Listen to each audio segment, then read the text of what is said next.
گناہوں سے اجتناب کی ترغیب کو پیدا کیا جائے اور معاشرے کے اندر سے ایک ایسے کلچر کو پیدا کیا جائے کہ ہر شخص جو ہے صالحیت کی زندگی گزارنے والا بن جائے۔ حضرات گرامی قدر، اللہ تبارک و تعالیٰ کے فضل و کرم سے اگر ہم نے ایسا روزہ رکھ لیا تو اللہ تبارک و تعالیٰ کے فضل و کرم سے تقوی والے بن جائیں گے، اور تقوی کا انجام آخرت میں کیا ہے؟ اللہ نے متقین کے لیے جنات اور نہروں کو تیار کر دیا ہے۔ اللہ تبارک و تعالیٰ نے جنت کے محلات کو تیار کر دیا ہے۔ اہل تقوی کے لیے اللہ تبارک و تعالیٰ نے انواع و اقسام قسم کی نعمتوں کو تیار کر دیا ہے۔ چنانچہ میرا روزہ صرف بھوک کا روزہ، صرف پیاس کا روزہ، صرف شریک زندگی سے اجتناب کا روزہ نہیں ہونا چاہیے۔ یہ کس طرح کا روزہ ہے؟ میں حالت روزہ کے اندر موجود ہوں لیکن موسیقی کو سن رہا ہوں، میں حالت روزہ کے اندر موجود ہوں لیکن ڈائجسٹوں کو پڑھ رہا ہوں، میں حالت روزہ کے اندر موجود ہوں لیکن جھوٹی قسموں کو کھا رہا ہوں، میں حالت روزہ کے اندر موجود ہوں لیکن کم تول رہا ہوں، میں حالت روزہ کے اندر موجود ہوں لیکن کم ماپ رہا ہوں، میں حالت روزہ کے اندر موجود ہوں لیکن گندے پروگراموں کو دیکھ رہا ہوں۔ اللہ تبارک و تعالیٰ کے حبیب نے اعلان فرما دیا، جو گناہوں کا اجتناب نہیں کرتا، جو جھوٹی باتوں سے اجتناب نہیں کرتا، جو قول زور سے اجتناب نہیں کرتا، جو سارے کے سارے معصیت کے کاموں سے اجتناب نہیں کرتا، اللہ تبارک و تعالیٰ کی کو کوئی ضرورت نہیں ہے کہ وہ بھوکا رہے، وہ پیاسا رہے۔ انشاءاللہ یہ بھوک اور یہ پیاس اللہ کے فضل و کرم سے ہمارے لیے قیامت کے دن توشہ بن جائے گی۔ دنیا کے اندر ہمیں گناہوں سے اجتناب کا سبق دینے والا روزہ انشاءاللہ آخرت کی سربلندی کا سبب بن جائے گا، اور اللہ تبارک و تعالیٰ کے فضل و کرم سے ہمیں دنیا اور آخرت کی جملہ کامیابیاں حاصل ہو جائیں گی۔ اللہ تبارک و تعالیٰ ہم سب کو تقوی والا روزہ رکھنے کی توفیق دے۔ وآخر دعوانا ان الحمدللہ رب العالمین۔ الحمدللہ نحمدہ ونستعینہ ونستغفرہ ونؤمن بہ ونتوکل علیہ ونعوذ باللہ من شرور انفسنا ومن سیئات اعمالنا، من یہدہ اللہ فلا مضل لہ ومن یضلل فلا ہادی لہ، واشہد ان لا الہ الا اللہ واشہد ان محمدا عبدہ ورسولہ صلی اللہ علیہ وسلم۔ اما بعد فإن خیر الحدیث کتاب اللہ وخیر الہدی ہدی محمد صلی اللہ علیہ وسلم، وشر الامور محدثاتها وكل محدثة بدعة وكل بدعة ضلالة وكل ضلالة في النار۔ حضرات گرامی قدر، رمضان المبارک کا مہینہ خیر کا مہینہ ہے اور اس میں کرنے والے بہت سے کام ہیں۔ فرض عبادت اس مہینے کی روزہ رکھنا ہے۔ جو ایمان اور ثواب کی نیت سے رکھے گا اللہ اس کی خطاؤں کو معاف کر دے گا، اور بڑی نفل عبادت تراویح کی نماز کو ادا کرنا ہے۔ جو ایمان اور ثواب کی نیت سے یہ کام کرے گا اللہ اس کی بھی خطاؤں کو معاف کر دے گا۔ ماہ مبارک کے اندر اکثر لوگ زکوٰۃ کے حساب کو بھی کرتے ہیں، اور یہ ایک اچھا وصف ہے، یہ اچھا انداز ہے کہ زکوٰۃ کو رمضان میں کیلکولیٹ کیا جائے، اس لیے کہ اللہ تبارک و تعالیٰ ماہ مبارک کے اندر انسان کے اعمال کے اجر و ثواب کو بہت زیادہ بڑھا دیتے ہیں۔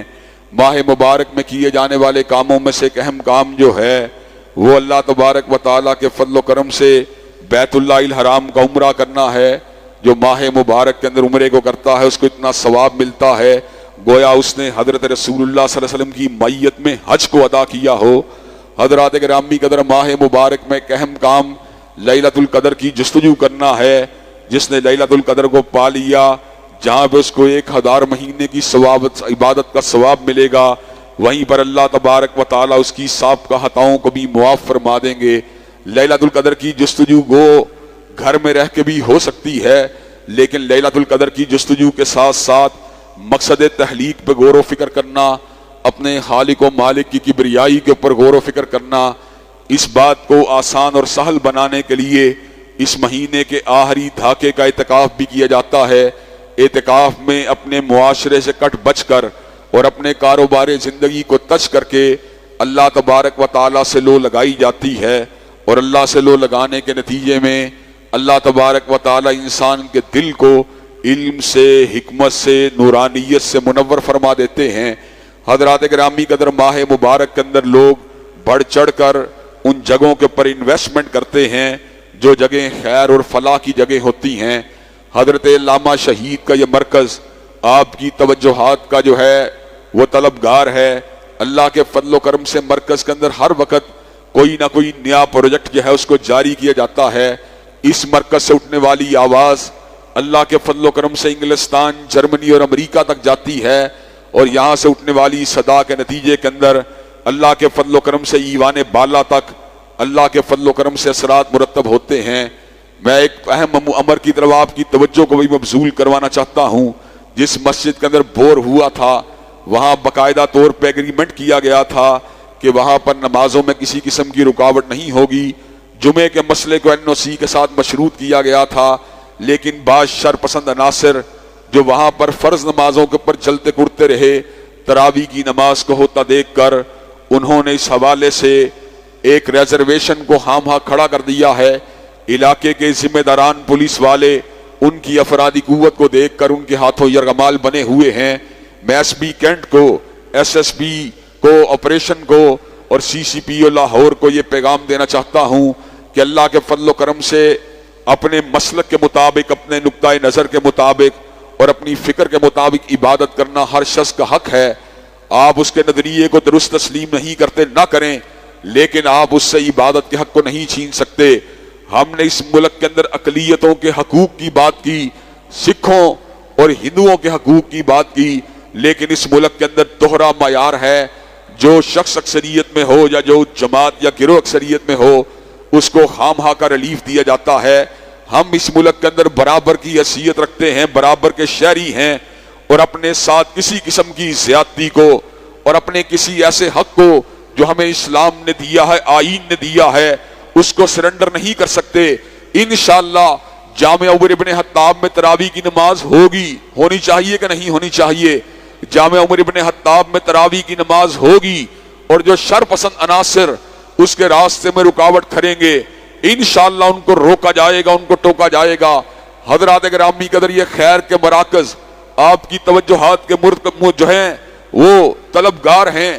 ہم اللہ کے فضل و کرم سے اس مرکز کے اندر کروڑوں روپے کے پروجیکٹس کو چلا رہے ہیں.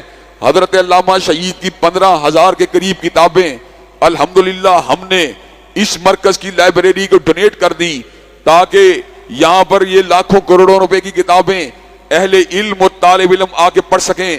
اللہ کے فضل و کرم سے ہمارا جو کچھ بھی ہے ذاتی کوئی یہاں سے ہمیں مفاد نہیں.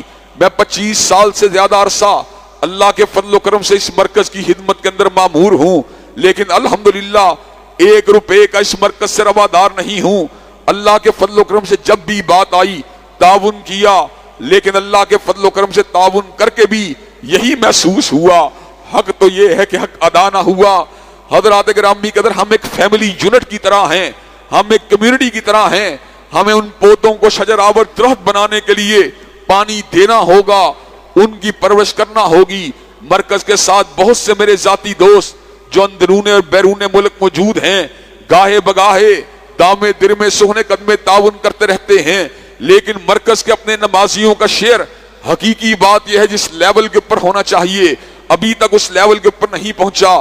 آپ بڑھ چڑھ کر اس مرکز کی تعمیر و ترقی میں حصہ لیا کریں.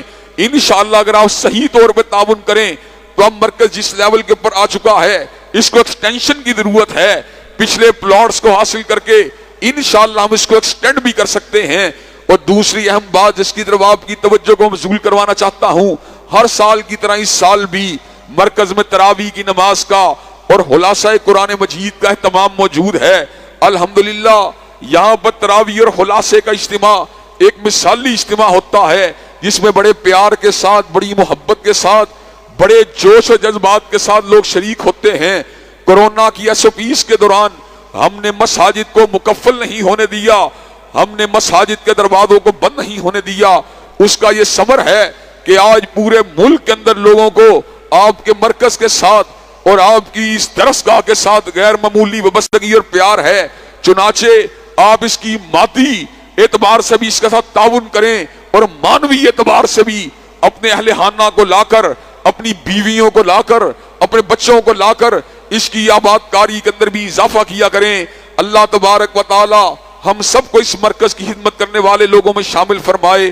ان اللہ یامر بالعدل والاحسان وإيتاء ذي القربى وينهى عن الفحشاء والمنكر والبغي سبحان ربك رب العزة عما يصفون والسلام على المرسلين والحمد لله رب العالمين.